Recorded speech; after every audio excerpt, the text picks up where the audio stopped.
Okay, 6 o'clock, we're going to call the meeting of the Charter Township of Bedford Planning Commission to order, and we'll start with the Pledge of Allegiance, please. Pledge Allegiance to the flag of the United States of America and to the republic for which it stands, one nation, under God, indivisible, with liberty and justice for all.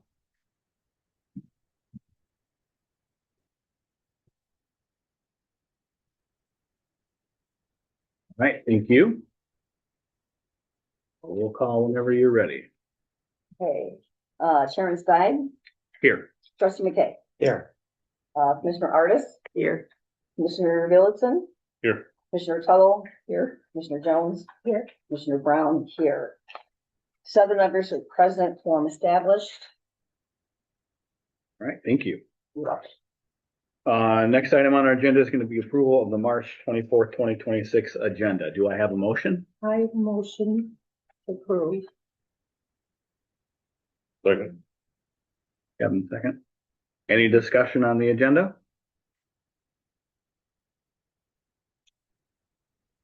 All right, seeing none, roll call on that, please. Commissioner Villotson, Yes. Commissioner Jones, Yes. Commissioner Artis. Yeah. Trustee McKay, Yes. Commissioner Tuttle, Yes. Commissioner Brown, yes, and Chairman Stein. Yes, 7 yes, motion carries. thank you. You're welcome. Next item on the agenda is going to be approval of the February 24th, 2026 meeting minutes. Do I have a motion? So moved. Do I have a second? Okay. Any discussion on those minutes? Good job. Yeah. That was a lot to put in. That was a lot. All right, seeing no discussion, roll call, please. Commissioner Tuttle, Yes. Commissioner Jones, Yes. Commissioner Brown, yes, Chairman Stein, Yes. Commissioner Villotson, Yes. Commissioner Artis. Yeah. Trustee McKay, Yes. 7 yes, motion carries. All right, thank you. You're welcome. Next item on the agenda is going to be our liaison report from Trustee McKay. Just one item, and I'm passing this along to the chair, Mike. Whenever you want to be on the big board township agenda, just email the supervisor at least a week in advance, Got it. and we're gonna put you where you belong on the agenda, Gotcha. rather than you have to take up your personal time. Gotcha. So Okay. I know sometimes you got things coming up with Seth to do on the big board. so Sure. just wanna Sure. Make sure that you have a slot on the big agenda. When needed. When needed, Absolutely. as needed. No, you're doing a very good job communicating for us. So, I don't anticipate that needing to be the case very often, but, Well, some of these complicated things sure. where your input and Seth's input are needed. Okay. Absolutely. Yep. I appreciate that. I know that was certainly confusing for everybody. Yes. There's last meeting. So, thank you for that. Anything else? No, that's it. Okay. Next item is going to be the zoning, report from our zoning administrator, Cody McCarty. Anything? Nothing much else to add other than what's on there. I have been in contact with a company that's been sparse. A lot of phone tag, how they like to call after 5 p.m. Another company, I don't think it's necessarily a subdivision, but they want to parcel off rather large property into like 8 to 10 smaller properties. So I don't think their idea is a subdivision, but, Okay. and then nothing else, some of the other ones that, you know, I had talked to. Where's the property? This one's on Yager. Yogurt? Okay.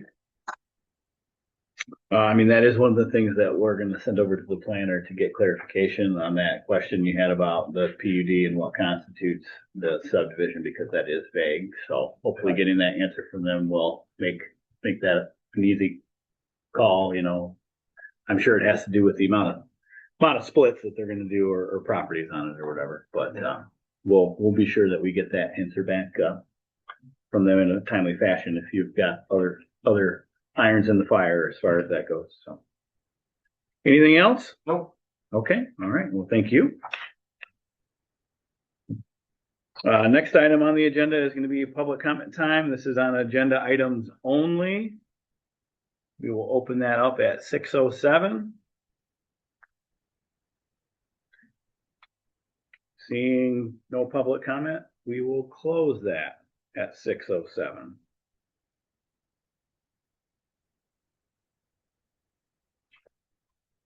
Okay, next item is going to be a discussion of our old business, continue review of the possible zoning ordinance text amendments. Specifically tonight, the last two articles that we need to kind of just refresh ourselves. We had a couple of questions regarding Article 7, which is the parking, and then Article 3, our table of permitted uses. Let's go ahead and start with Article 7. And I went back and tried to ascertain what the problem or what our concern was with that parking, Tony. I know that was your section. It was my understanding that I thought a lot of the recommendations in that table, did you say it was 125? Yeah, page 125. Okay, thank you.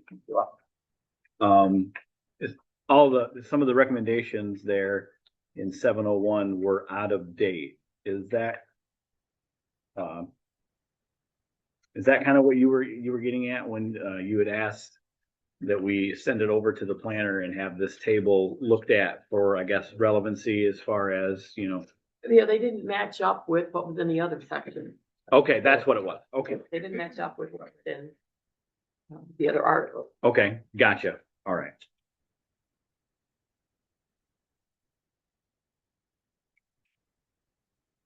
All right, so Claudia, if we can just note for the meeting minutes, and we will add that to the attorney planner review list that we have going, that we need to compare the table in Article 7 to the other table that is in that article on page 128, and just make sure that those are all matching up with the uses and the available parking spots. No, these didn't match up with what's back in article where everything's listed separate. Article 3, Like table. I can think of 4. Yeah, That's 4. that's what my notes are doing. Yeah. Article 4, where they're all the different types. Where they're, the parking under those didn't match up. with what's Okay. On that chart. Okay, all right. What page is that? Article 4? Yep. Yeah, it starts on like page 20 or something like that. Maybe it's even a little more before that. First on page 13. Exception. Okay.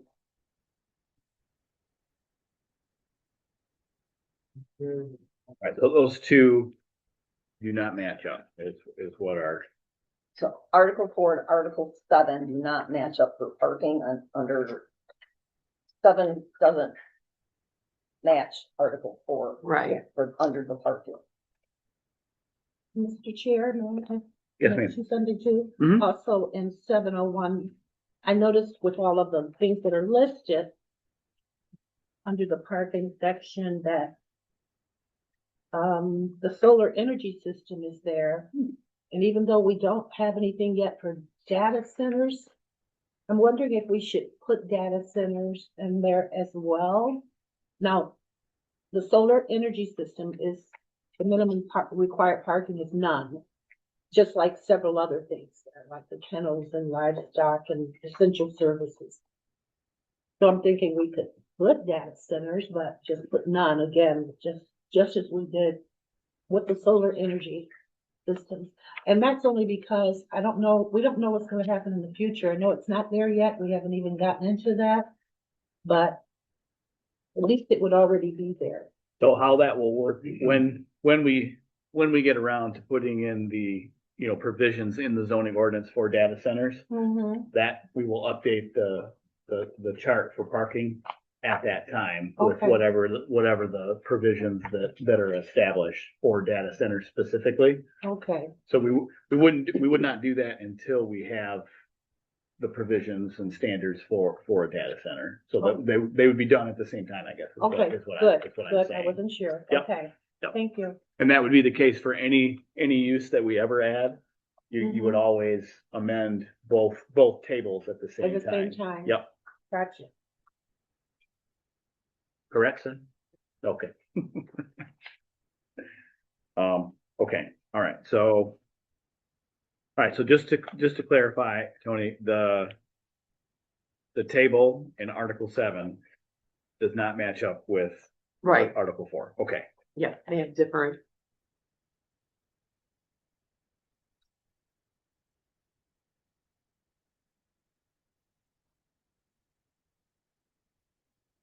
You're talking parking provisions. right? Parking provisions, Mhm.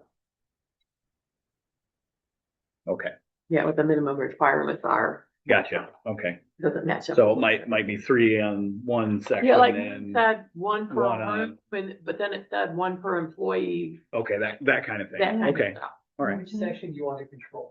Like, you want Article 4 to match 7 or the other way, or where you? So I would think we would want Article 4 to match 7. Only because Article 4 is specific, standards or minimum requirements for like the uses them, like a special, some of the special land use and stuff. I'm writing that down. Keep doing Article 4 to match Article 4? Correct, I would think. I mean, does anybody have? I don't think there's a right or wrong way to do it, but I would think that we would want whatever our standards for the different uses, I would think we would want that to match the parking. The parking isn't just, specific to uses in Article 4. There are other parking elements there, but I would think that we would want Article 4 to match this. Makes sense. What was outdated in that section, Mike, was on page 128, that barrier-free chart. Okay, all right, That's what was outdated for you, what's on the state site. okay. Yep. Okay, all right. So the barrier-free chart, we need to have the planners take a look at and update that, and that's on page 128 in Article 7.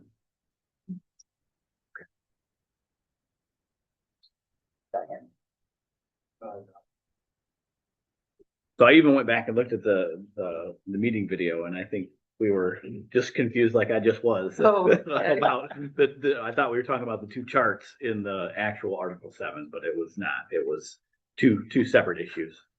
Article 4 and Article 7, and then the chart for the barrier free was an Right. issue within itself. Okay. All right, perfect. Was there anything else that I feel like, so those were the only two things that I had question about on the parking on that section? Okay. All right, Claudia, are you squared away there on?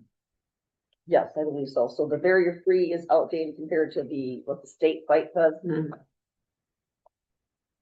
And that's a pretty simple. Yeah, Okay, and that's gonna go to the Simple. planners. Yeah, that'll be part of the list that we have updated with the planner. Okay.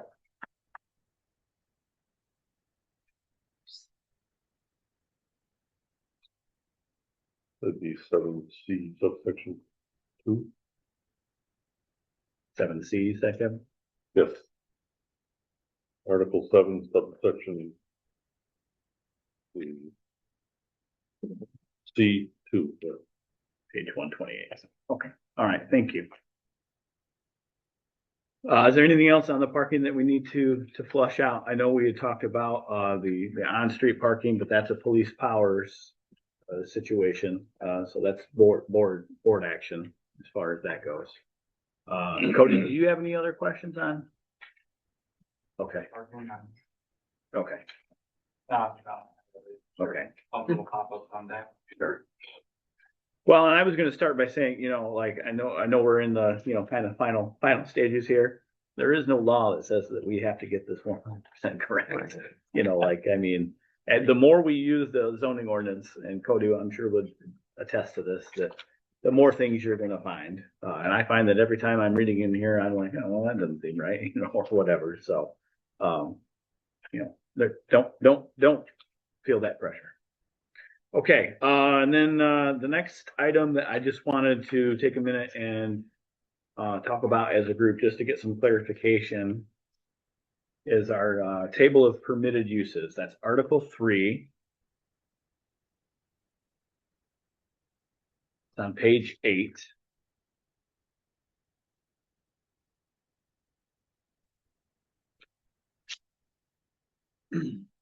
And we have several items that we have, and we'll get to reviewing the list, that we'll go through here in just a second.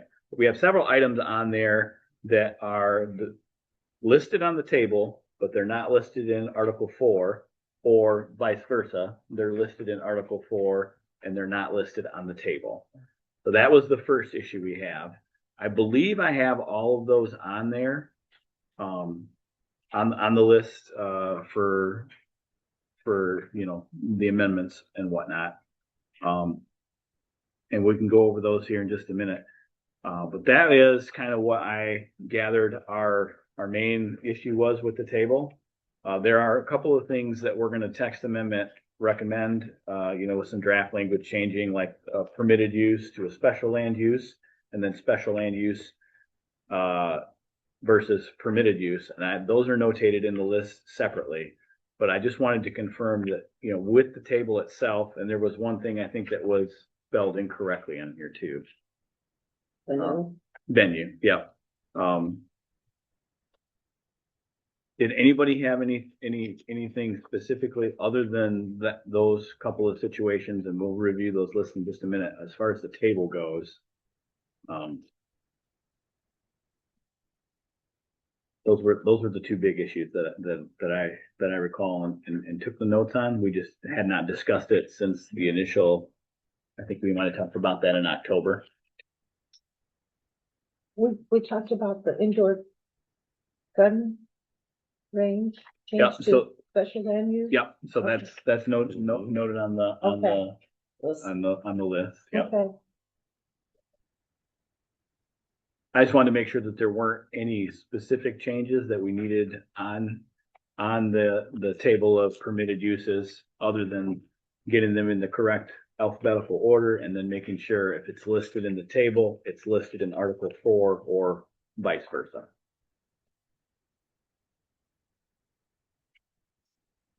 And Cody, we didn't have any uses that we thought we needed to add to okay. Other than the indoor gun range, but that's on the table, but it's not in the articles. Mhm. Article 4.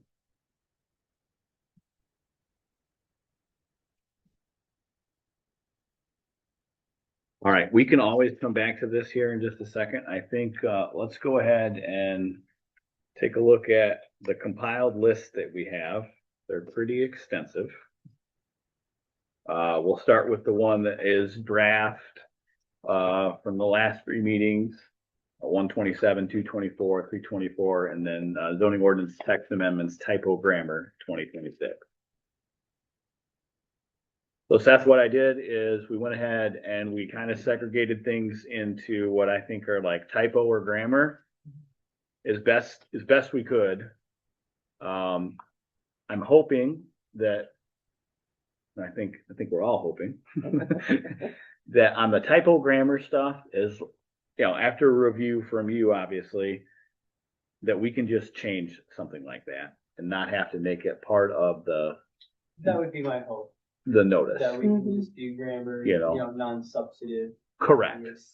You know, like, you know, for instance, there, number one, the first one was changing, you know, Bedford Charter Township to Charter Township of Bedford, you know, throughout the, you know, I wouldn't think we would need to notice that, but you may tell me we need to, and, you know, after you've reviewed this, you know, I mean, if we need to add, you know, 10 of these to the notice of, you know, policy change, then that's what we'll do.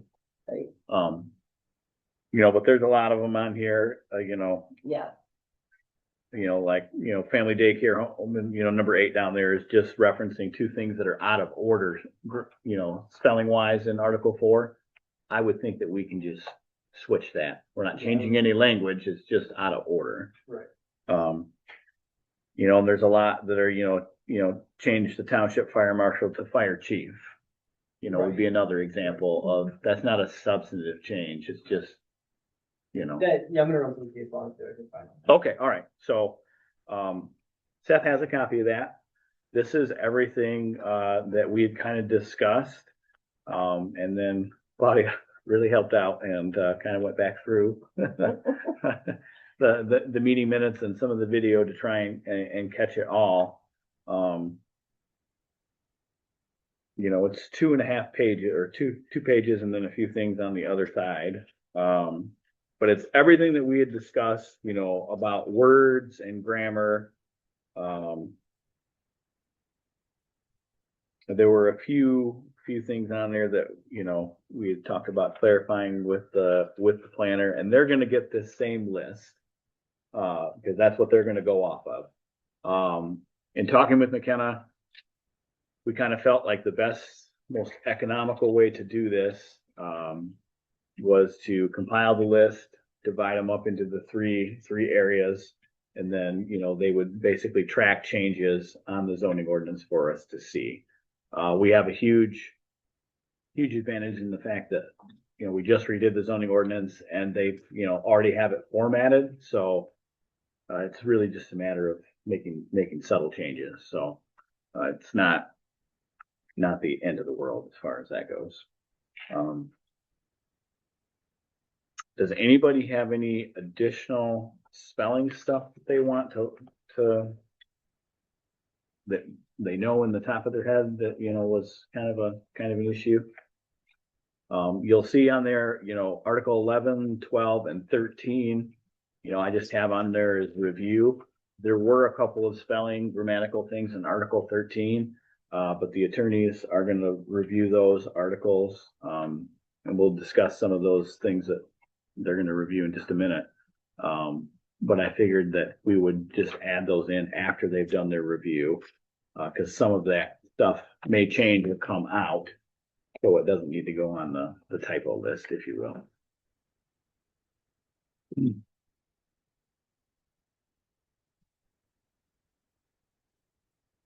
And again, you know, assuming that, you know, we can make, you know, grammatical changes, there is no rule that says that, you know, so we'll do these, and then as we're working out, you know, as we're working through stuff months down the road, we can, you know, make the same type of, you know, grammatical changes without having to do a public hearing and stuff. If we get the green light, of course. Right. As far as that goes, but the process would still be the same. You know, we would have a meeting, we would talk about it, we would notate it, and, you know, I mean, make sure that everybody's on the same page.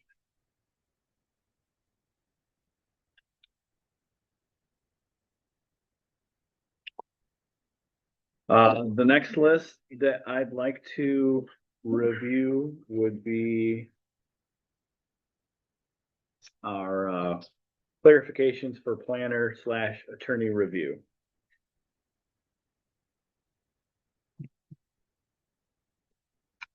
So we had a couple of them right away that we needed, you know, and this will probably, some of these will come from, you know, that's why it says planner and then attorney review on the top. It was the second list there. It's just one page, 12 items on it. We had a concern over the language using in section 302 saying that all lots were considered buildable. Yes. Yes. We also had a concern on 507 page 116, you know, are easements no longer allowed? Right. Because it specifically references road frontage only, which, you know, was, I think Cody brought that one to our attention. Cody brought it up. The data storage ordinance, you know, that's going to be provided to us at a little bit later date. The review of the attorney on section 13, you know, requesting, you know, a specific review of, you know, the language in there that's waiving the site review documents, attaching performance bonds, process and procedure, and the escrow fee and language. section as well, and there's some other stuff which, we'll kind of go over in a second, with the attorney, just so that, you know, we're all on the same page about the review. Seth, are you gonna give like do you want to do a legal opinion, if you will, or do you want to do track changes on that? It's probably easier for you to track changes. Yes. You can see what's. 100%. But I mean, if we don't have to do it that way, but Yeah, I mean, I'll look at, I mean. okay, I'll give you a better idea, but what's okay, plan on track changes, and at least the initial case law is a little bit old. Does suggest that we might be able to make non-substantive revisions without going through the whole process, okay, but, yeah. okay. Another. Then, you know, review of our Article 14 by the attorneys, you know, we talked about both of those last month. The development of indoor gun range standards, that'll be for the planner. So, you know, they'll get the same list that the attorney is gonna get, and that'll be highlighted that, you know, we'll need 2 or 3 examples of some indoor gun range stuff, and that absolutely will be something that we have to notice, because that's a big change. Review of 405 and 406, the battery energy systems, see if there's been any changes. Seth, do you feel like we need to do that at this point, or, you know,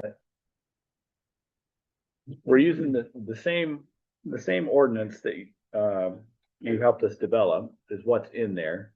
Have there been any changes in like how that's being applied for applicants that you're aware of, or? No, I'm not. Okay, all I right, mean, there's a lot of stuff, like, as stuff does change, at least with right now and what you have, I think we could address some conditions if we needed. okay, all right, One question here on that yes, one. yes. Is that this is for a commercial battery storage, I would assume? Yeah, so that's why 405 and 406 is on there, because that's Okay. one's It's not commercial, a- one's. Not a Tesla wall that somebody puts in their basement. Correct, no, no, Yeah, they're not allowed to go in the basement anymore. Their hands will go to something. all right. Okay, So are we taking that off or just noting that there's no changes? I mean, I am fine with taking that off the list of requested review items, if everybody else is. you're talking 7, right? Yeah, I mean, it's not that old, you know, that's only been, what, 18 months or so, Seth, I think, since we did that, not even, Yeah. so. We can take that off. And I think the bigger issue is to make sure that, you know, we try and have something on the books, because as Seth just said, you know, you can address certain deficiencies within your standards with, you know, a condition of approval. But if you don't have anything on the books, that's a little difficult Right. to do, so. So I'm fine with taking that off of there. Does anybody object to that? Well, they don't like Down there, number 8 is, you know, develop, draft language for special land use standards for, you know, indoor gun range. The recreation indoor, standards for special land use draft language, I think we had kind of decided that we wanted to put that into special land use and have some standards, or at least have the planners give us some draft language to look at, and then decide if we wanted to make that. Right now, I think that's a permitted use.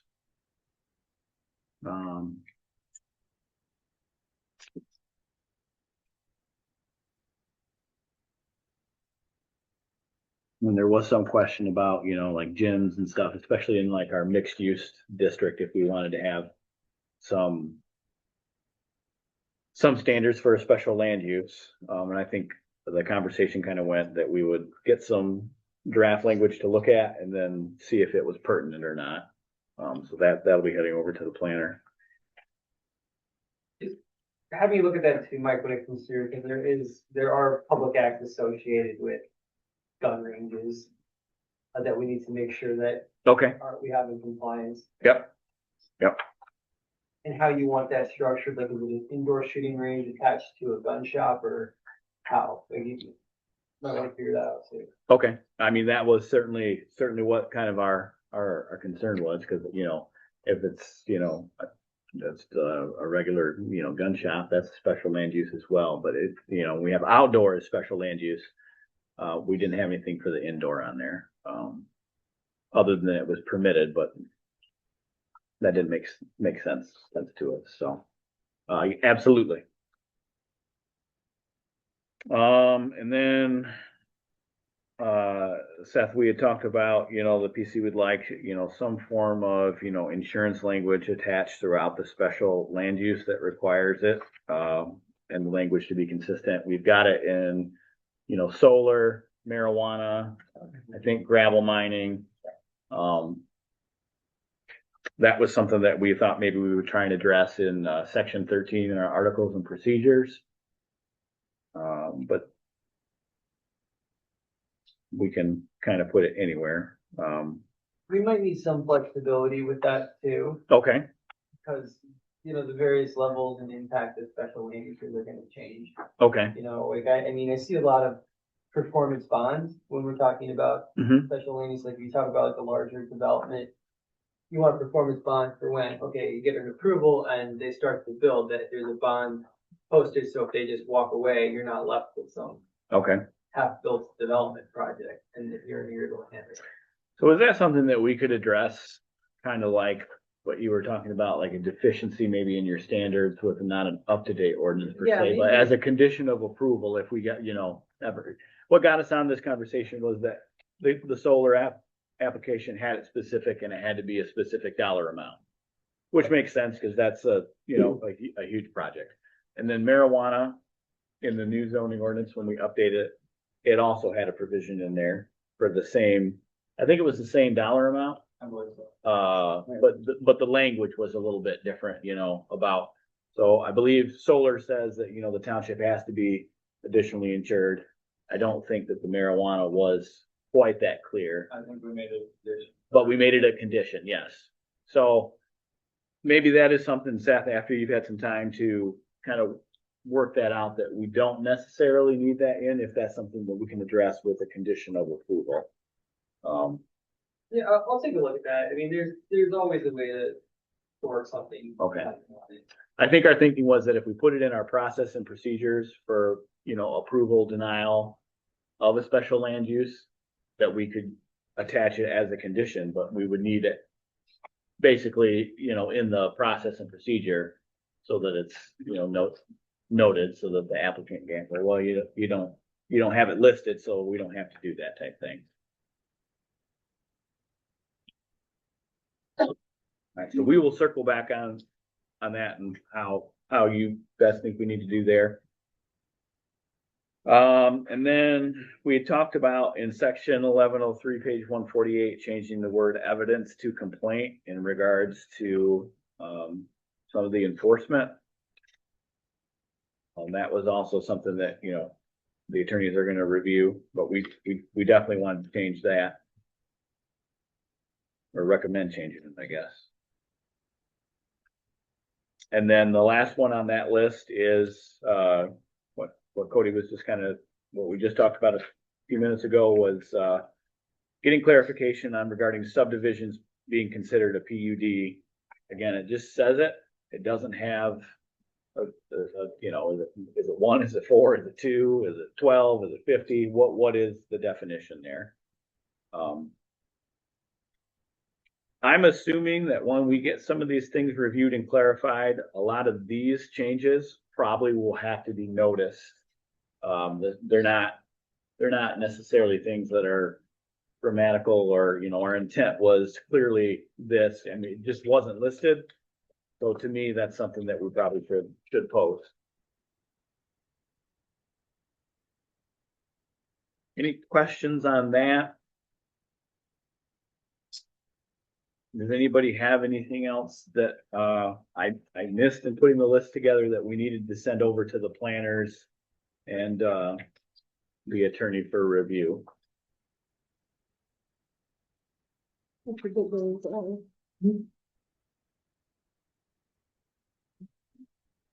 And again, we can always, we're not having the public hearing tomorrow, so But, you know, we're gonna send this stuff off and start getting down the road on it, so. If there is something that we missed that we, you know, needed to get clarified, the sooner we know, the better. All right, and then lastly, and Seth, this is probably the list that is, I guess, most important to us for you to review. Is the list of draft language policy, you know, what I think are policy changes that we're gonna wanna notice. I've got a draft date on there, 3/24/26, today's meeting date. There are 19 of them. We tried to be as specific as to either the page number or the section it was, and then I've got in bold what our thinking was there. So Sorry, you got in bold what? what our thinking was there as far as like what we want the draft language changed to. So just, you know, right off the top, and we can go through them all individually if we want. But it was on page 10, and then 27 concerning the principal dwelling minimum size. Cody brought that to our attention. We don't have one listed. So we're gonna change, you know, we agreed that we would have the draft language say 800 square foot for the principal dwelling. Right. And then to piggyback right off of that, number 2 on page 28, under the ADUs, we did not have a maximum size for an ADU. Right. And we have kind of kicked the idea around draft language, you know, not to exceed 75% of the principal dwelling. I have one more in that section, Mike. Okay, yeah, I called you about a couple weeks ago, 4.17 B to C. Multiple family developments shall be served by public water and sewer. I think that should be changed to approved water and sewer. okay. Okay, what's your number on that one, Cody, again? That'd be, section 4.17 B to C. B2C. Yep, on page 26. You said E or B? B. B, all right, B2C. Yep. No. That is not on there. No, we're gonna add that to the list. The manufactured housing, or what do you said it? And what page was that, Cody? Page 26. Page 27. That's this one right here. Which one, please?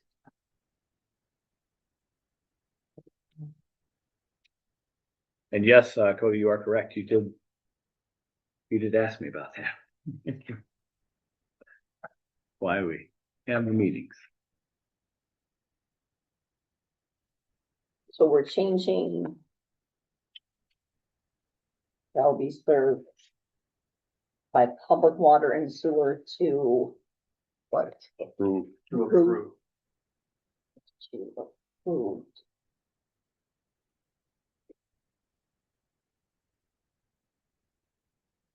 We're adding a word.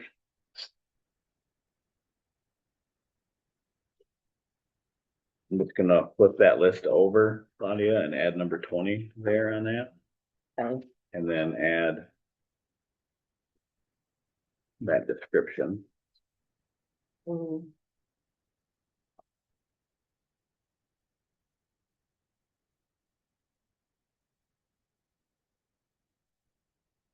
All right, so we're gonna change the word public to approved water and sewer. Okay.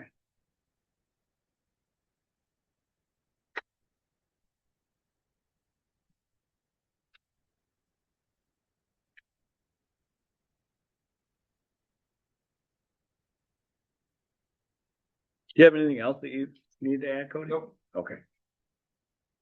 got it. Just running down the list there, you know, the next one is, you know, on page 9, changing the indoor gun range on the table to a special land use from permitted in the mixed use enterprise and industrial district. And then we will need to, you know, draft some standards and so on and so forth. Next one was, on page 143, 10.06, changing the maximum height of the, I believe it was the fixed signs, Yep, standalone. the standalone, yeah, sorry. From 9 feet to 15 foot in the mixed use and, industrial districts. The big one, I guess, the one thing that really started this whole party, right? So long ago, was, in sections 4.26 and 4.27.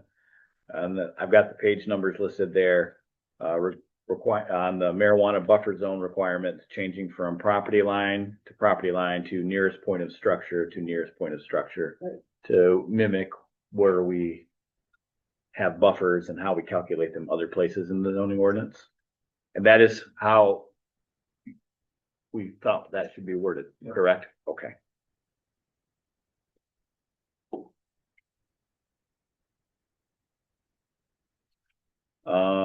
Then just a couple other changes there, on the table. Getting back to that, removing the special land use from the mixed use district in manufacturing. Removing stables from the special land use in the enterprise district.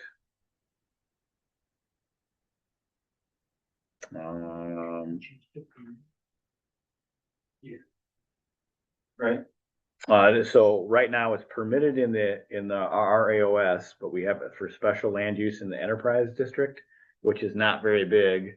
And our thought was that we would not have that available as a special land. Yep, correct.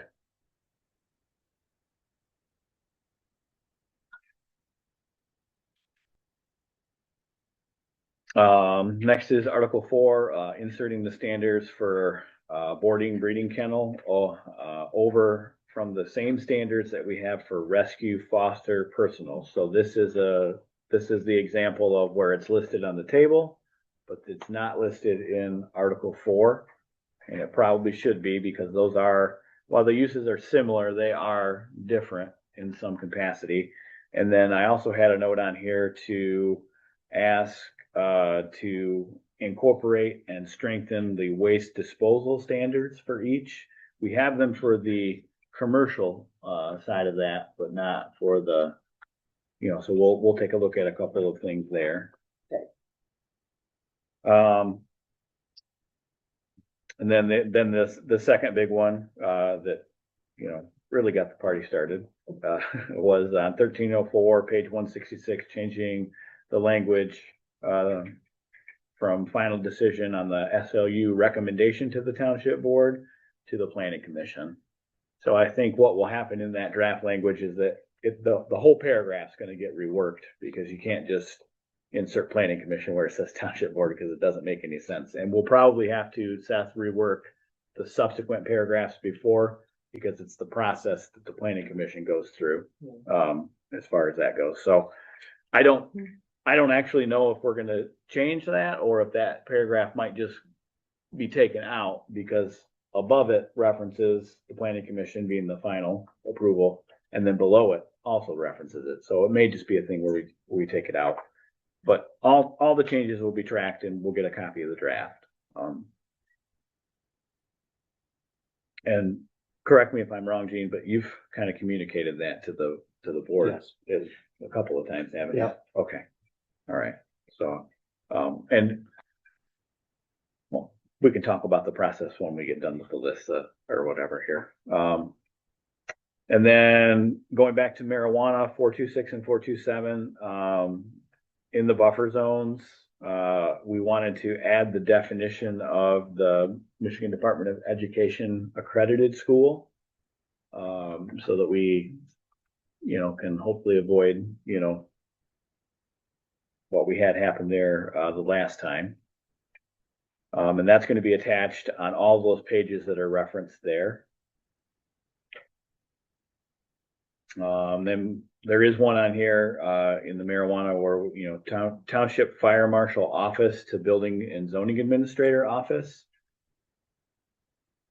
Obviously, Bill doesn't have an office here, but I have that on something that we should notice, just because we're changing who they're going to send it to. So to me, and again, Seth, you feel free as you're reviewing these, if there's ones that we can just change, then let's just do that. But I thought that was one that probably should be noticed, just for the sake of, and the section that it's in.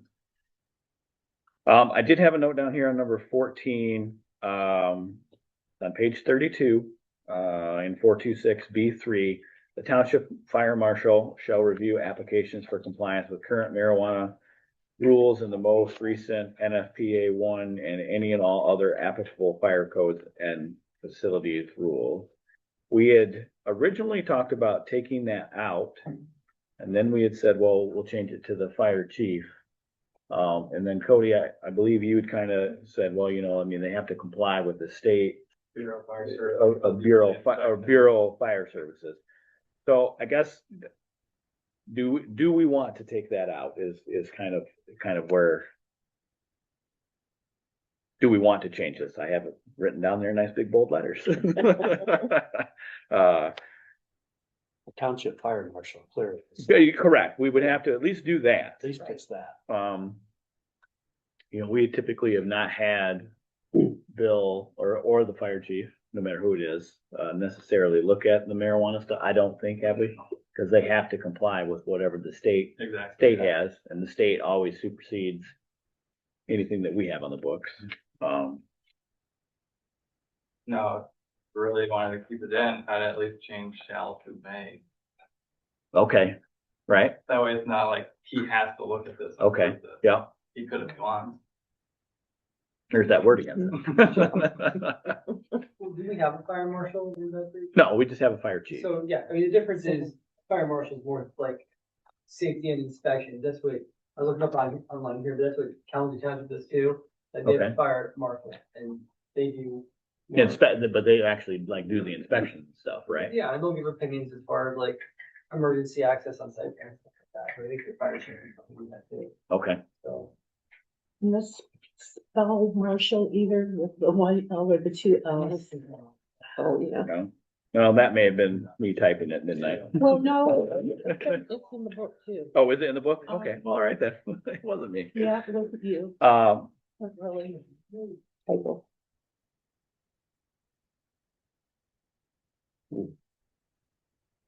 why don't we change it to fire chief and then change the word from shall to may?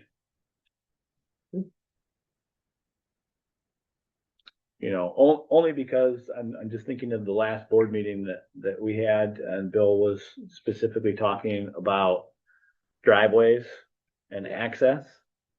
And it just kind of reminded me of that special land use that we had processed. I don't even know how many, it was a long time ago now, probably 3 years for Hazen. And the condition was, they had to keep the canopy on the road so that the fire trucks could get down there. Because it was such a tight thing, and it was at the back of, like 4 other houses and this, that, and the other. So why don't we leave it in there? And we'll change it to fire chief and then may. Is everybody okay with proposing that kind of draft language change? Yeah. Okay.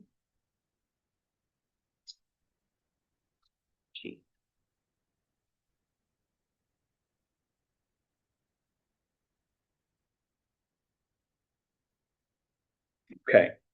So the next one is, so I had this on here 2 or 3 different ways, and I still am confused, to be honest with you. But it is in direct reference to, in Article 4, where we have something listed, and it has a definition, and then the next thing says standards, see article, title, process and procedures for special land use requirements, but it's not a special land use. So we're gonna add that to get clarification from the planners on why they have that in there that way. But section 4.31 is the same way, where it has a definition of the use and then refers you to special land use, but it's not a special land use, it's a permitted use. And I would think, Seth, that we would need them to tell us why they have it listed that way. Yeah, I think you need to know. And then, thought process. okay, and then we'll go from there. Yeah. And I think there was actually one or 2 other ones that were that same way. What I will do is I will attach like a request for the word search or whatever. And Kyle will be able to figure out what it is we're doing, and he can give us the opinion on that, and then we can decide what we want to do there. Cause what we had talked about was doing one of two things. Either we're gonna take that out altogether. Or we were gonna, add, the article number to the, see article title procedures and processes. So it was gonna say, see Article 13, for clarification. Does that kind of 13.4 is what we're determining. correct? Mhm. Does that kind of ring everybody's, jog everybody's memory on that? Okay. And then, last couple here. Section 4.29, page 52, F2, that's in the gravel mine stuff. It is 100% a typo. The size tree that they have to plant is listed as 2 foot, not 12 foot.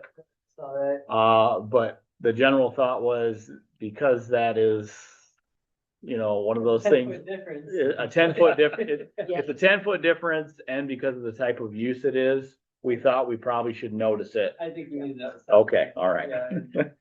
I am getting mixed case law on. Whether we can or can't? Yeah, Okay, it's- okay, all right. Correct. I mean, I don't want to have to put the notice together. I mean, that's gonna be your job. It's But, gonna be a big one, but. but I mean, I would, always err on the side of caution, cause we don't want to have a legal situation later on. So, that is why that's on here. And then I have on there, about the insurance again, referencing 4.33, which I believe is the insurance in the gravel itself, or maybe not, actually. Maybe it's, in the, venue section. But we will wait to hear back on how, we should do that. So that's on there, Seth, in the sense that if you didn't think it was appropriate to do a blanket in our process and procedures, that was a use where we thought we wanted to insert it. So we can handle that one of two ways, if the attorney kind of determines that we don't want to do a blanket in, Article 13, our processes and procedures, we then, I think, have 2 or 3 uses where I think we would like to insert the insurance language like we have in, gravel, solar, and, marijuana.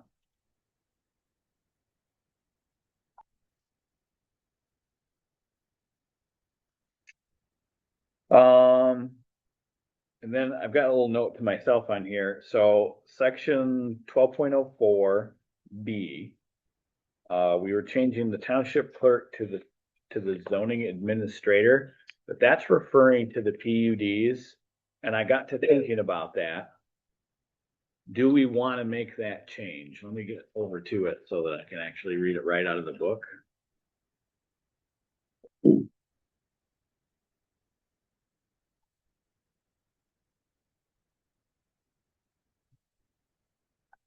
Page. So it's gonna be page 152. So, and it was under general application requirements. The application shall be submitted to the Bedford Township Clerk. And shall be accompanied by all required fees and documents as specified herein. So any PUD, I mean, Cody's literally talking about doing 2 right now, so. But the only reason I questioned it is because we are not changing that to planning commission final there. Right. But the clerk's not gonna handle the application. Our zoning administrator is, in conjunction with us, and then the board. Right. So Makes sense that Cody. I Yes, mean, to change right. it to me. so I just wanted to touch base on that change. And Seth, is that something that you think, I mean, I guess you're getting mixed case law anyway. But like when we change from township clerk to zoning administrator, Yeah, like the problem right now is like, before the zoning enabling act went into effect, there was some flexibility. But then since the zoning enabling act went into effect, it was very specific with amendments. Okay. part of what I'm finding is if it's not specifically exempted, then it's, required to go through the process. through the But- notice, okay? But again, like when we're talking about simple grammatical errors, that's just something I want to further research. Okay. All right, 'Cause now you're talking about changing, a lot of things. Correct. I mean, I think like when you say like the charter township of Bedford, I think that's something, easy in the notice, so you're not gonna address every single section, you just. you okay, always did so, that. throughout the document or Yeah, whatever, like there's okay. things like that we can do, but I could find a way to avoid. I know you would. Okay, all right, then I think we should leave that, we'll leave that on there. I just wanted us to touch base on that one more time.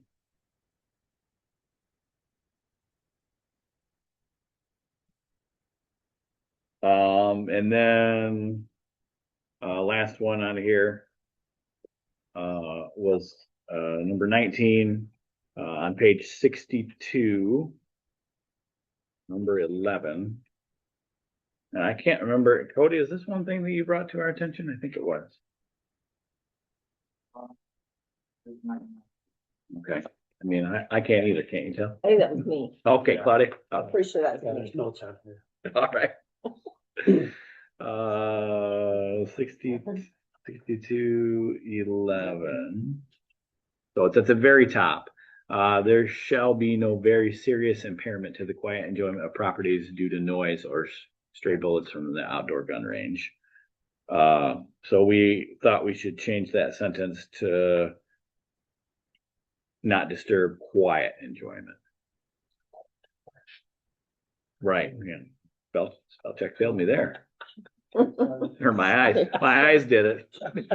1 o'clock in the morning. It was. Say that again, what are we doing here?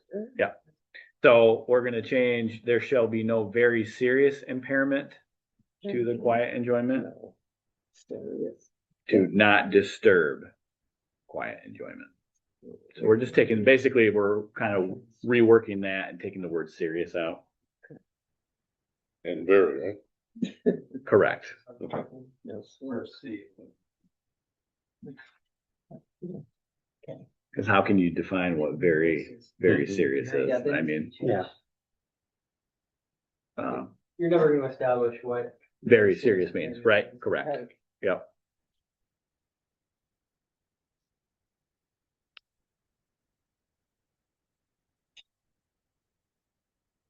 All right, well, those are all that, I took from the meeting minutes or discussions. My use of the highlighter throughout this book that we're gonna get new ones of. As many hours worth of study. Sure. Does anybody have anything that they know off the top of their head that I missed and that we need to, I think you're pretty thorough. I tried to be. Probably, Yeah. perhaps a clarification. I did- Okay, absolutely. I looked at this thing a lot of times and on Article 7, Okay, Article 7, 125. D1, there's 128 actually. 128. Could the word banked be put to bank? All right, where are we at? Because it's bank on all the other, everything else. Thanks, parking. Banked parking, that sounds like you're parking on a bank. That's there 3 times too. I just wondered if it should, just the ED should be removed. Okay. Or should it be financial institution? Because would that also include a credit union?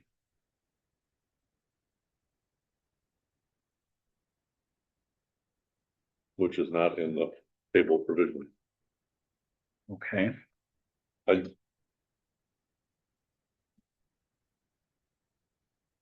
It may be a frivolous thing, but it's just banked parking. Sounds like- so, but, no, yeah, but they're not referring to a bank, like referring to the type of parking that it might be. Like slope. Yep, correct. Okay. Yeah, so if you go down to, just go down, 2 to, 1, so C1B, bank parking shall be located in areas suitable for future parking that may meet ordinance requirements. Right, and it covers later on, it covers about the slope of the parking, should not, Okay. but so I, was it referring to that? Yes, that is what it's referring to. So would you like to see us change, instead of banked parking, like, sloped parking? If that's what it means as far as the slope. The definition of bank parking or deferred parking is a zoning strategy where a portion of required parking spaces for development is set aside as landscaped open space instead of being paved immediately. It's more like you're Saving for later. almost like overflow. Okay. So it doesn't have anything to do with. It doesn't have anything to do with bank. Doesn't have anything to do with banks, doesn't have anything to do with slope. Okay. Okay. Because- All right, Cody. And it does Good refer to catch. that right above it, off-street parking. Yeah. but- Yeah, okay, all right, all right. So Or we need to look at a word just to. all right, yeah, no, absolutely, no, Yeah. definitely. All right, so you're good with that Thank you. clarification? Mhm. Okay, perfect. Thank you, Cody. Mhm. That's always a good place to start with the definitions. Right. When you're. Well, don't know why I didn't think of that.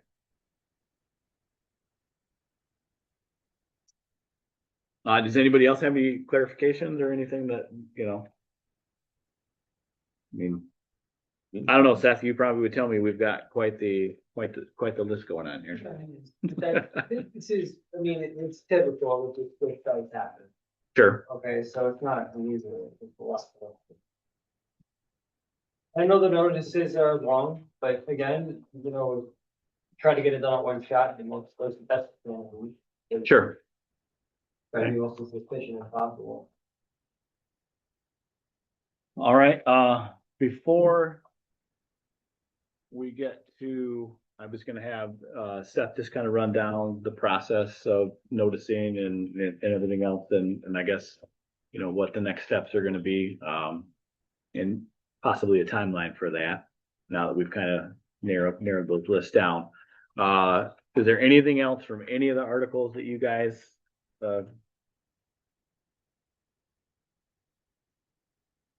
want to discuss, get a clarification on, I don't have anything. no questions, a silly one, anything like that?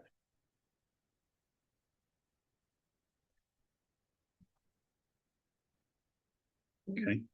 So we talked about it last month, when Seth was here, Articles 13 and 14, and kind of what we were hoping to have them review. I'd like to just go over that one more time while Seth is here and while we're together as a group, so that if there's anything we'd like to add, we can certainly do that now. So let's start at page 157. Article 13, procedures and process.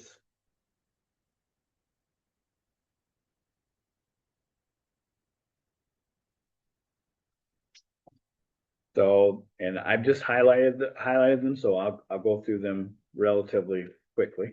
But the first thing that we noticed in this section was, in 1302, a zoning permit approved by the zoning administrator shall be required prior to the application of the Calhoun County Building Department and building permit. We don't have one of those.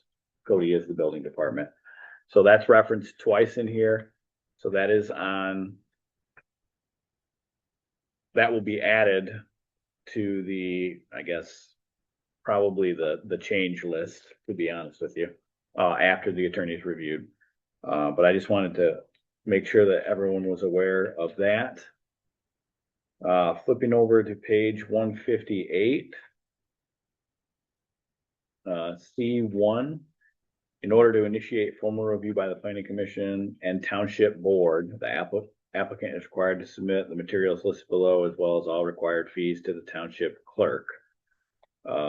Electronic submission, is permitted.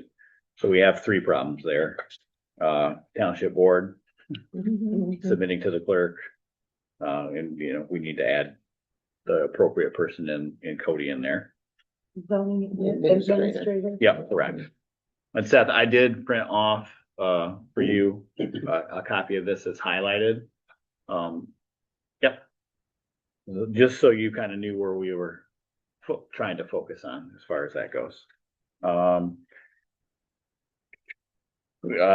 of page 158, the applicant shall submit a revised, plan with revision date, indicating compliance with the conditions. The applicant must resubmit the site plan to the planning commission for final approval after conditions have been met, unless the planning commission waives its right.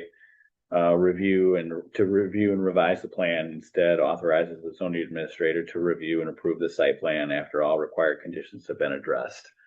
So that was something that we had talked about, and Seth, you had brought up, like, there's no qualifier for what we're willing to waive or not willing to waive, being the first thing. And then,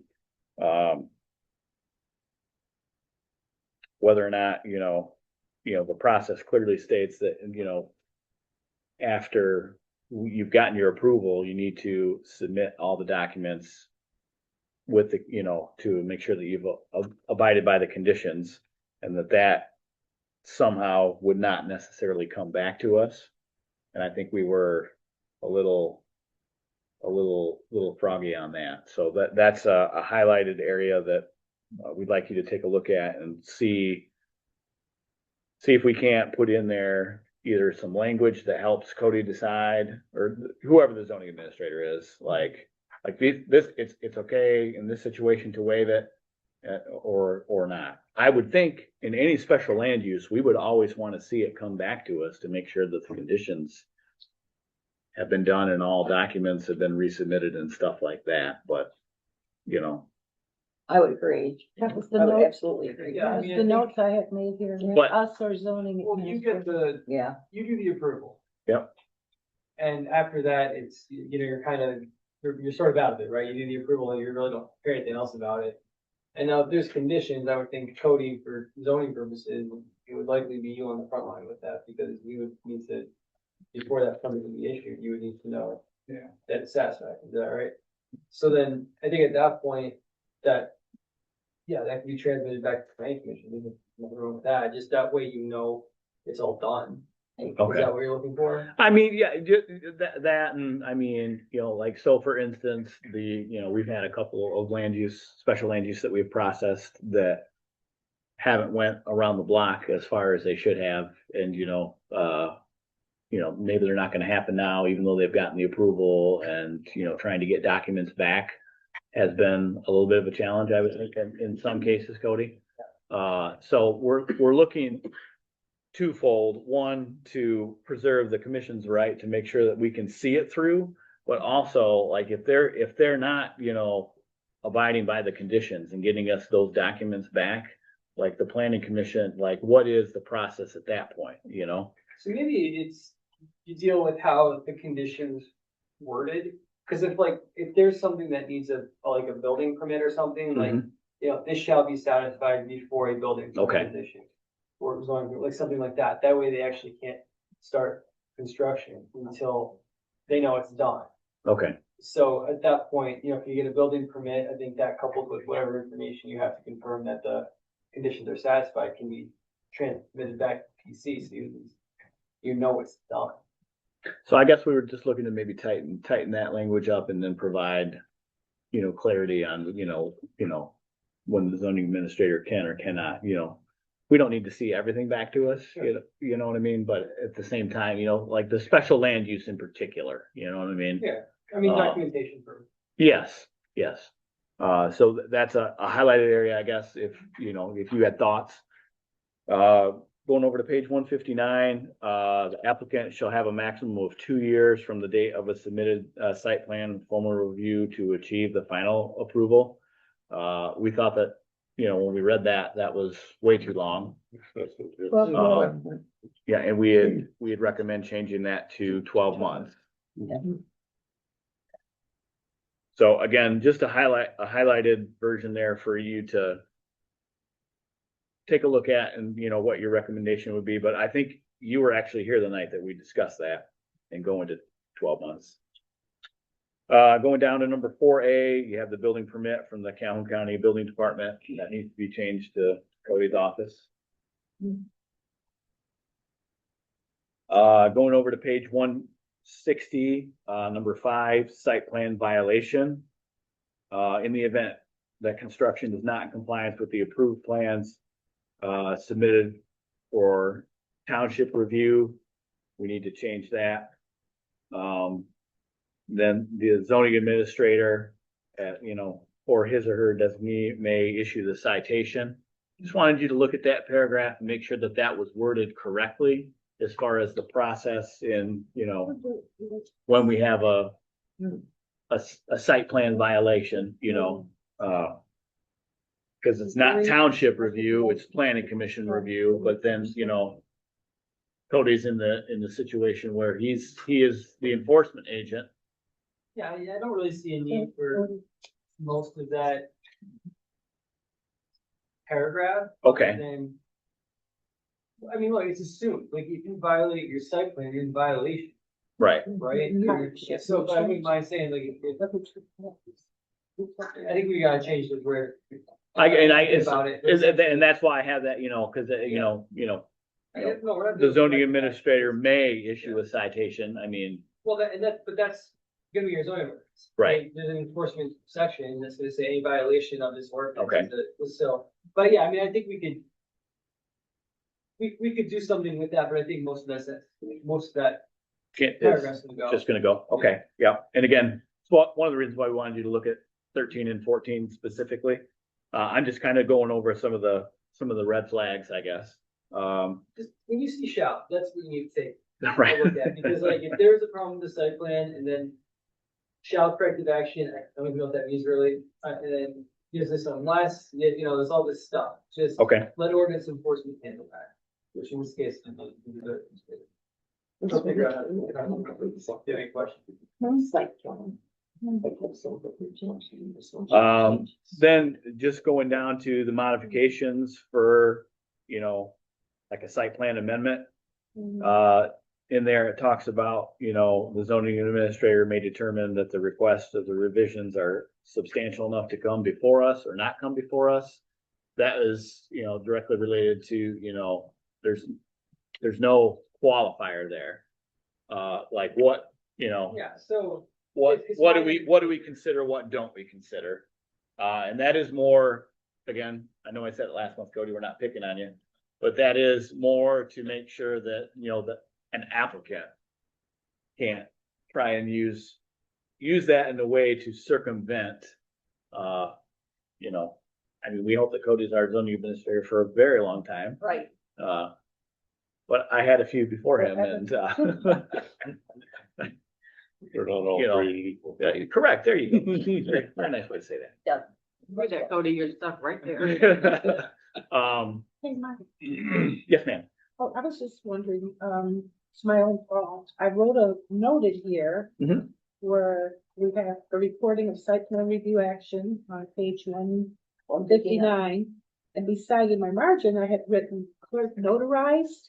Did we talk about that something being notarized?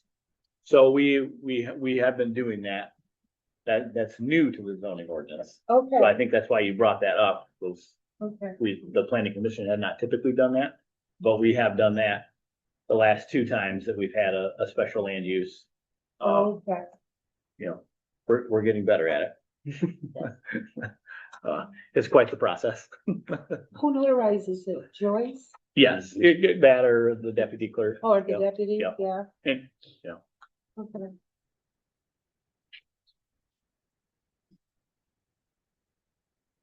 and then, going back to page 160, the requirement information, on the site plans. The planning commissioner or zoning administrator shall waive jurisdiction, the jurisdiction shall have the jurisdiction to waive any of these requirements upon determining that it doesn't apply to the site. Along the same lines, like there's no qualifier there. And that kind of concerns me, like, I understand that, Hucklebuck that's doing a special land use for something that's, minimal. I mean, we would not want to give him, all 50 things that we require.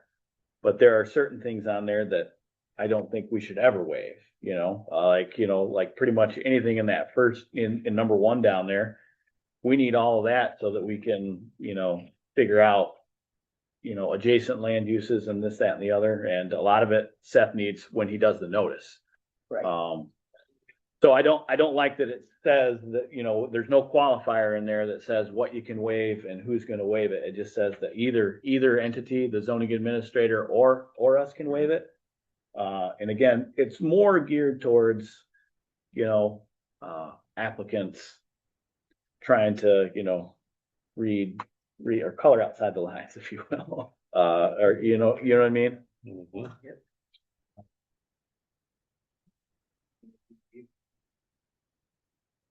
Yeah, and it's that way, there, over on, letter M on page 161, down on site data number 3, also on page 161. I'm not saying, again, over on page, 163 also has it, building and structure details. Yeah, I mean, we could look at that. So, yeah, I just want to look at that a little bit closer. I mean, sometimes I see like, if it's not applicable, it's not applicable. Like in site plan review. Correct. Something in there, well. Right. Applicable, that's. And it discusses in there on one of them where, if, for instance, if Cody were to waive it, he would have to, submit a reasoning with that or whatever. But I mean, I don't want to make Cody have to give a report every time that he decides. I mean, reading through them, the only things I can think I would potentially probably waive, like under site data, it's the topography, like if it's a smaller lot, Mm-hmm. that's gonna be a mess of a site plan to read that topography list, Okay, somehow. sure. And that's something I can very easily do on GIS and print out for all you guys. Okay. I think that was it. For some reason, I feel like there was one that said all trees on property, but I'm not finding that was another one I was thinking, I feel like you and I have talked about that, so Yeah. I think it is in here. make it very messy. Correct. Oh, you have location sizes and types of existing trees, 5 inches or greater in diameter, measured at 1 foot off the ground before and after proposed development, under site depth. So that is something that I think we could just take out of Yeah. there. I mean, that is not something that I would think ever would be pertinent to us in making a decision on a special land use, or a rezone request, I guess, either. But again, Cody is very, very good at his job and whatnot. I just, you don't know who's gonna be in that seat, and then if the applicant is putting pressure, if it says it in your zoning ordinance, they could put the pressure on us to, well, if it says it, I don't think it's necessary to waive it, or whatever. So I just kind of want to take a look at that language and see what the attorneys think and, go from there.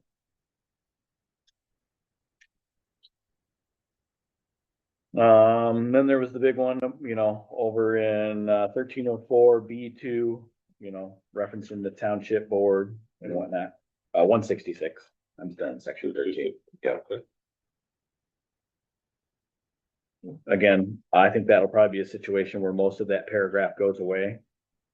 Because right underneath there, it says, approval upon determination by the planning commission. It doesn't reference the board. So. Mhm. Removed from 5H1. And then, Seth, you had some comments last time over on page 167.5 in particular, the zoning board of appeals authority. That paragraph says they don't have the authority considering appeal decision concerning special land use. And then 2 sentences later, it says that they do. Yeah, so. And that's you the were problem. pretty adamant that that was a problem and you can't put your ZBA in that situation. Well, right, so like, some zoning ordinances, so you do a special land use approval, okay? And so think about how your ordinance is structured now, a recommendation here, and then it goes to the board, and then if there's an appeal to the ZBA, it goes there. Like, you see all these different steps? Sure. No, so you want it to go to the planning commission, and then if there's a problem there where someone's not happy, there's an appeal to circuit court, not to the ZBA. Okay. Okay, you just want to keep that streamlined. I mean, the record's the record. I don't like to try to expand it. Okay, it's at the planning commission level, keep there. Sure, okay, Insurance usually covers zoning decisions anyway, so, and I know they just want the record as clean as possible. okay. All right, so that is something that we definitely need to take a look at then, on page 167. And again, that's not, what they're referencing there is an appeal on special land use, which is not the same as the ZBA's primary function, which is variances for, you know, standards within, you know, primarily setbacks, I would assume, but I mean, there's other stuff too.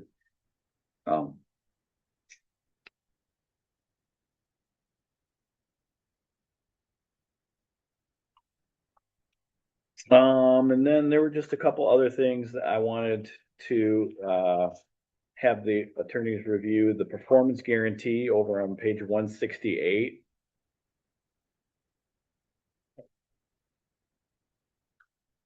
You know, having that language a little bit better, you know, talking about the performance bond as Seth has talked about. Just says that, you know, we may require that a performance guarantee be deposited with the township to ensure faithful completion of improvements. I feel like we should strengthen that. I'm sure you'll tell me that we can just, you know, attach as a condition, but I just feel like anytime you're gonna require that extra mile out of the applicant, you really should have it specifically listed in the zoning ordinance itself. Right, so actually like what you had here, because when I was thinking about this before, may require, not shall, okay, may, and that's what you have here. I was researching, you know, performance bonds or just bonds generally, so there isn't a ton of specific guidance as far as blanket bonds required for everything. The standard's reasonable, okay, so you could attach a reasonable condition, you can't be arbitrary. So I think that's when you're talking about like the difference between an accessory, like a special land use for like a accessory barn somewhere, as opposed to like a development, like a solar project. Mhm. So they're two very different things. So Okay. we can look at that a little bit more, but I don't. Well, and I guess too, where is it? I highlighted it. I thought, in the performance guarantee, at some point, I had read and highlighted that the zoning administrator can determine what that bond is gonna be or whatever. Yeah, that's where we have to. But it didn't give he or she any guidance on like how you're gonna do that. It just literally was.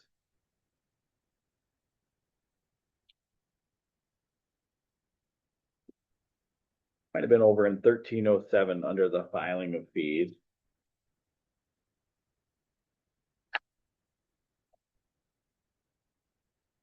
But anyway, long story short, I think we need to shore up like what our process is for that, I guess. Cause as you said, you know, it can't be just a number we pick out of the sky. You know, that won't fly, you know. Right, and something else we can't do is you can't do something that essentially blocks the project either. Sure, Like it's correct. not- Like I'm doing this condition, but it's not financially practical. Right. Yeah. So that you can't do it so that we don't have this use. Yeah, now it's Yep. blocked. Yep. Okay. So what I was thinking was, you know, so like our decommissioning in our solar specifically says that it's, you know, 110% of what the, you know, cost is to, you know, whatever.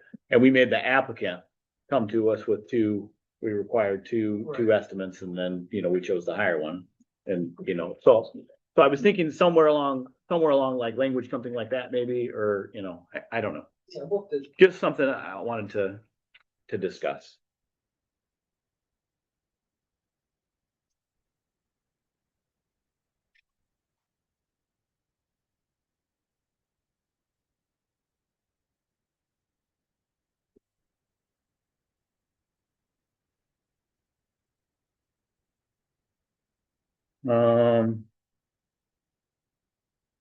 That was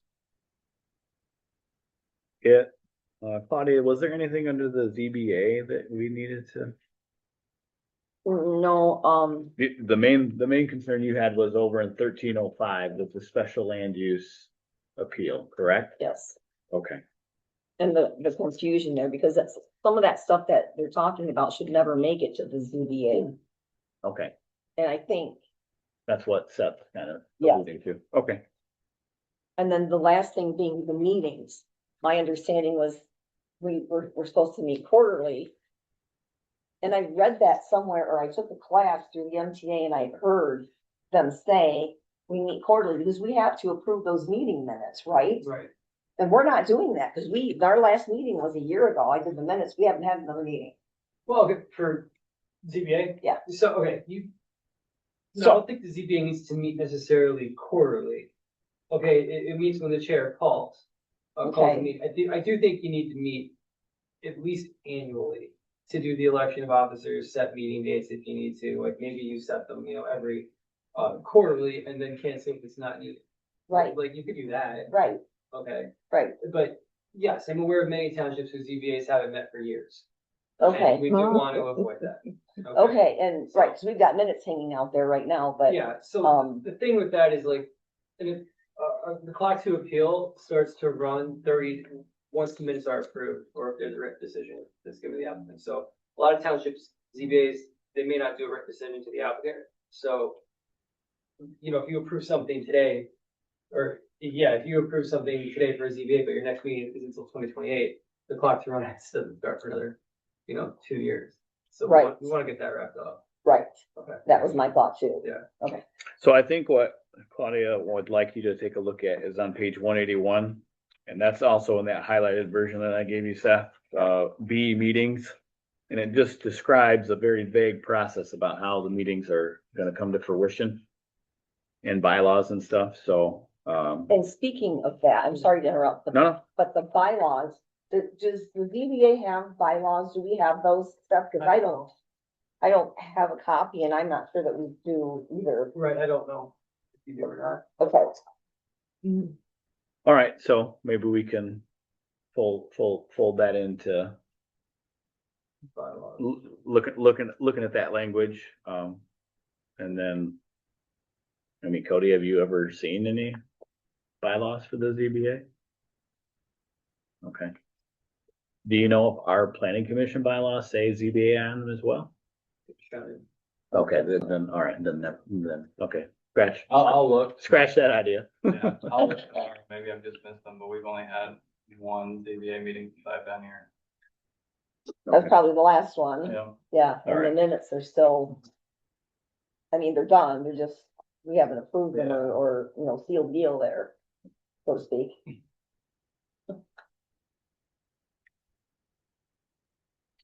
All right, and just because I thought I was crazy for a minute, over on page 182, number 3, general requirements for the performance guarantee. Number 3, the last sentence is the exact amount of the performance guarantee shall be determined by the zoning administrator. So I did read it somewhere. So it doesn't talk about any process there.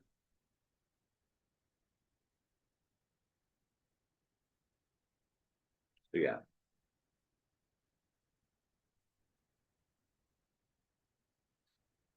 And that, I just wanted to kind of go over that as a group, and with Seth here. I mean, he's gonna review the entire thing, but those were just the ones that we kind of went over quickly at the end of the meeting last month, so I just wanted to do that one time. In a little bit more organized fashion, I guess.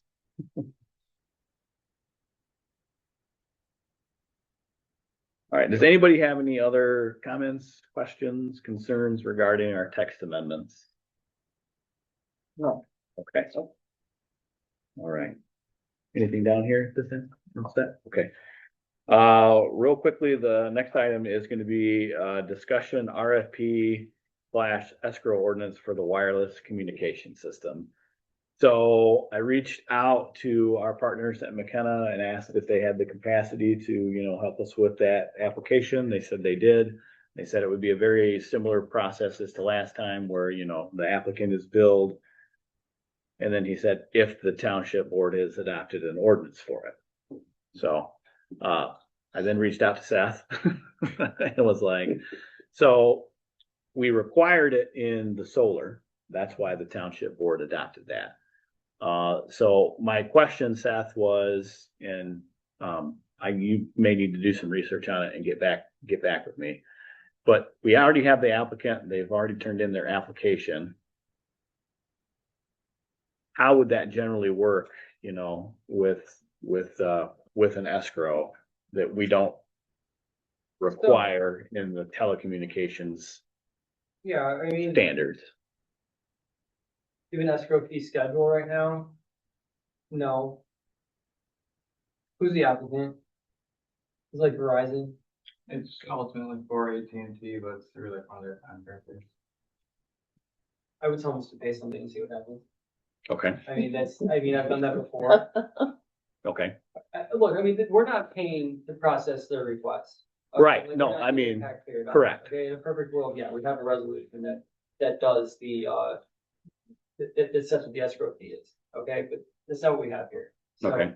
like, I've done it before where I've told a township, do 3,500 and see what they say, and there's no problem, okay? Someone else might push back, I don't know, but at the end of the day, they have to pay, so. Okay, I mean, that's just my take. I would probably charge, not me specifically, but I think on the township's end, maybe 3,500 to see what they say. They might not cost that much. I mean, Kyle had indicated that it would probably be very similar. Maybe not even as much as what the solar was.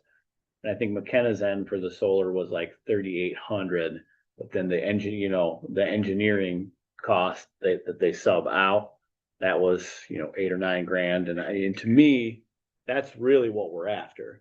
I mean, McKenna did a great job in helping us with, the site review and everything else.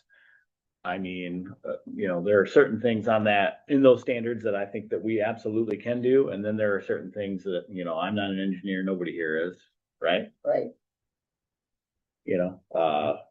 That we would need them to. So I guess, Seth, do you think is that something that we need to look into putting into this, like, process and procedures under like the application, because they talk about submitting the application with all appropriate fees and this, that, and the other, or is that more of the board needs to adjust the fee schedule and require? Yeah, so, I guess, how would you like that to be handled moving? so we moving usually forward? have like an escrow fee schedule. Right, Okay. and that's adopted by resolution by the board. The reason being is like, you don't want it necessarily in an ordinance format because it's gonna change from time to time. You don't want to keep them in your ordinance. So you just do it by board resolution. Okay, And that's how that typically gets handled. I could send you examples of, an escrow fee. that would be helpful. schedule. Yep. All right. So I've been sending you and Cody some stuff throughout. Okay, But awesome. I love going home and checking my email after I've been here. What goodies are in the mailbox? Okay. And what I'm gathering is that, so we could, this is a hypothetical, Gene, but Okay. if we had some form of an escrow fee, schedule on the next board meeting, that would not necessarily apply to this applicant because they already have their application in. no, it's not like I'm making pay. They have to pay. Right. Okay. So, I mean, I would make them pay, see what they do. Okay. All right. Is it a special land use? Yes. So like, I don't know, for example, I'm looking at Kalamazoo Townships, because they got a lot of stuff like this too. Mhm. Like, special land use application, $600 plus 1,000 escrow. Like, that's just general though, so.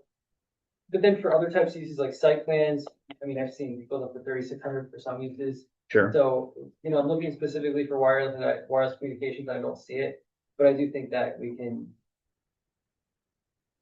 I can get this to you and you can at least get a gauge, then I'll keep Okay. looking for wireless communications, what we think appropriate escrow would be. Okay. I have seen in some of the stuff that I've done, like they just separate it into like, minimal, low end use and then, heavy use or, something to that effect, like solar would be, heavy and, Right. I can't think of one off the top of my head that would be light, but I mean, I would assume that this would be a lighter use, just really needs the engineers. Cody and I were talking about, the co-location and stuff like, how do we prove that that is accurate, you know? Okay, yeah, if you could send that over. And then Gene, I will loop you and the board in on that. And then I'll probably just take what, we have as examples and just maybe add some recommendations of why I think that we should change to that number specifically.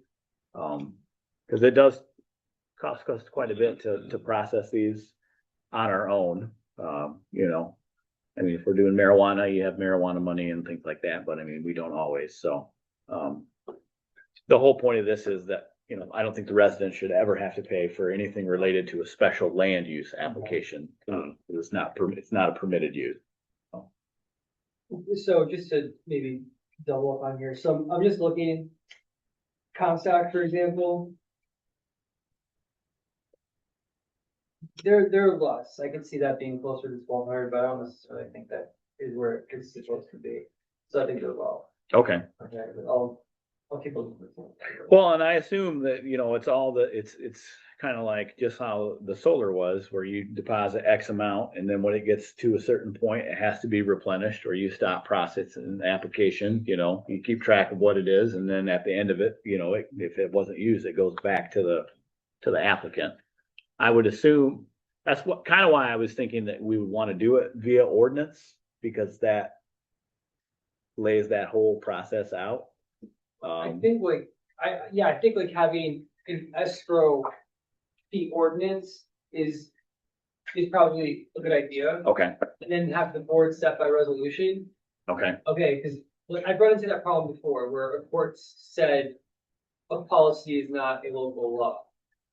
And they wouldn't enforce the escrow because for that reason. okay, That happened in a nearby township for ground. okay, Where now there's a pending solar. right.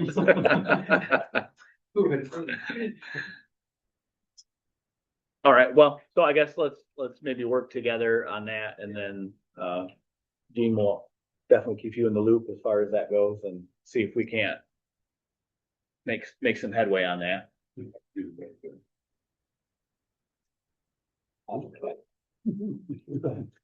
Yeah. I knew that was coming. I queue them up. There you go. That's my job, to queue them up. All right, so that's pretty much it on that. Cody, I guess we'll reach out to them and see where we go. Because the theory there is that we would like to move forward with that. They've submitted a pretty complete application, so the sooner we can get somebody to take a look at it, we can get posted and, you know, moving on. Real quick, I know we're running a little long here, but Seth, did you want to maybe just touch on the process here for the text amendments? My thought was that we would probably take about 45 days to hear from the planner, Seth's review, get the notice around, make sure that we have all the stuff in the notice, which sounds like it's going to be lengthy. And then we were going to maybe shoot for public hearing on the text amendments at our May meeting before we go on break. Do we have a meeting in June? Yes. Oh, okay.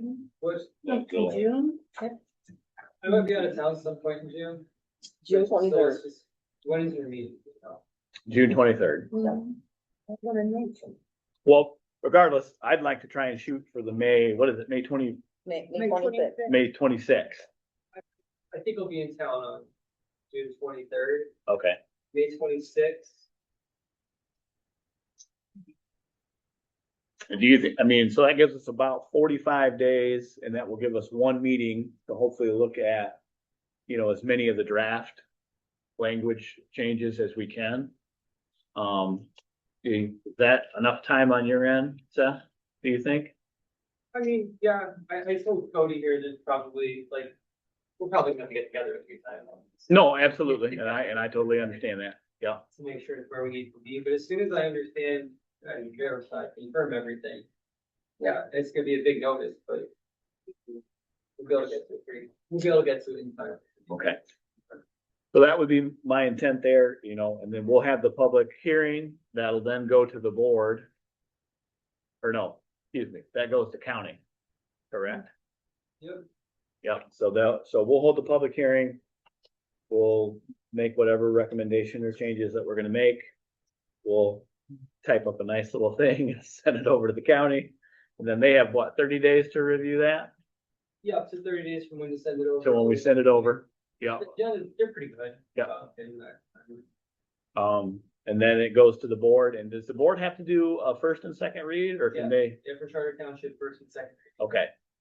Even though they have our the You get the approval, we handle, recommendation. and right, the Yep. recommendation. They still two-step process. Okay, all right. So that'll be 2 meetings on your guys' then, once we get there. So anyway, I really would like to shoot for the 21st of May. And do this sooner rather than later, so that we can get it off everybody's plate. By the time it gets through the board, it'll be July. Right, May 21st. yeah, 26th, I'm sorry, I said, I did say the 21st. I don't know why that number's. Move it up. Right, yeah, move it up. No, I don't think Seth will let us do that. Okay. Okay, all right. Any other questions on that or the process?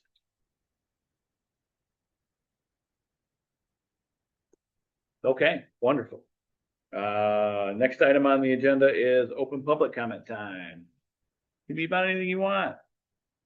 We'll open that at 7:43. Seeing none, we'll close that at 7:43. Next item on the agenda is planning commission member time. Tony, would you like to start us off? I think we've done some great work. Good job, everybody. Trustee McKay? Just a question about our zoning map. Okay, I've had a few people in the trades ask me questions about the zoning map that's online, the 2015.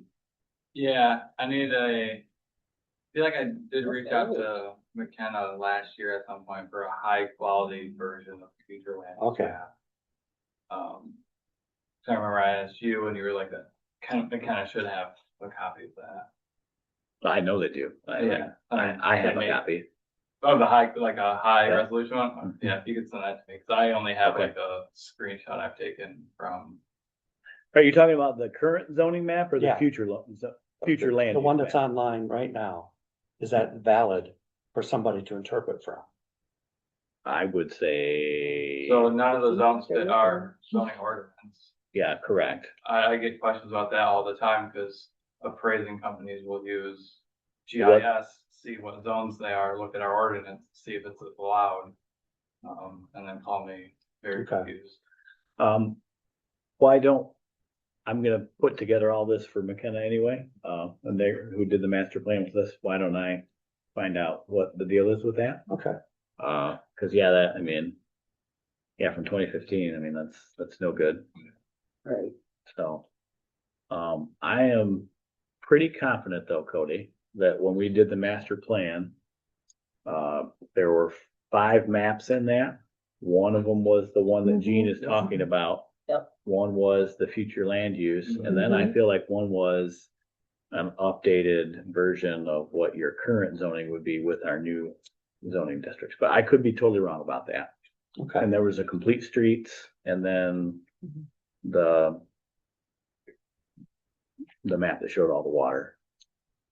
I'm drawing a blank of what, the hydraulic one or something, I don't know. Like the So, large map I have in my office, that I referenced, I mean, that still has the, extraction zone labels on it. okay, correct, and that was one thing we needed to ask them about too, actually, was that, so, okay. Well, see if we can figure that out for you. All right. Uh, That's all I have. okay, all right, well, thank you. And thank you for bringing that to our attention, that's what's out there. I mean, Oh, it said 2015. I said, well, this can't be up to date. right. Is our future land use map out there somewhere? I don't believe so. 'Cause Okay. I don't- I've seen that. The only one I have is, like the screenshot Okay, all from right. so when you blow it up to try to actually see anything, it just gets so All right. blurry. We will make sure that you get what you need, and we'll make sure that it gets close once where- we have it, we know what's going on. where we need to, yeah, correct. Kevin? Shirley? Barb? Claudia? Nope, sir. Good Mark. job, Mike. Good job. I would like to just say, a special thank you to our secretary, Commissioner Brown, for helping me keep all of these lists and whatnot, straight. She was very, very, very, very important on this deal, making sure that I was going down the right path. So, Thank you. thank you for your help. She has probably just as much more time into these lists of, if not more, than even I do. So, just wanted to say thank you. Well, thank you. Thank you, Clark. You're very welcome. All right, with that, I'll move to adjourn the meeting at 7:47. Our next meeting is April 28th at 6 p.m.